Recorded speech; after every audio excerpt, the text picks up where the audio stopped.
Refinery ખાતે જે ગઈકાલે દુર્ઘટના જે થઈ છે એમાં સાંજ સુધી કહેવામાં આવતું હતું કે કોઈ જાનહાનિ થઈ નથી અને આજે ખબર પડી છે કે 2 મૃતદેહ એસએસજી ખાતે લાવવામાં આવ્યા છે પોસ્ટમોર્ટમ માટે। અને આ વાત સવારથી લખનસિંહ,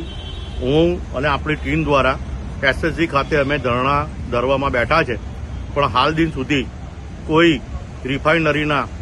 ઉચ્ચ અધિકારીએ યોગ્ય વળતરની હજુ માંગણી સ્વીકારી નથી કે યોગ્ય જવાબ આપેલ નથી, જેથી આપણા રાષ્ટ્રીય ઉપાધ્યક્ષ કરણી સેનાના લખનસિંહ દરબાર દ્વારા અન્નનો ત્યાગ કરવામાં આવ્યો છે। એ સર્વ વડોદરા શહેરીજનો અને કરણી સૈનિકો આની નોંધ લે અને જ્યાં સુધી આને યોગ્ય વળતરની માંગણી સ્વીકારવામાં નહીં આવે ત્યાં સુધી આ લખન દરબાર અન્ન ત્યાગ કર્યો છે અને આંદોલન ઓર પણ તીવ્ર બની શકે એના માટે આપ સૌ યોગદાન આપશો, પોતાનું હાજરી આપશો એ વિનંતી।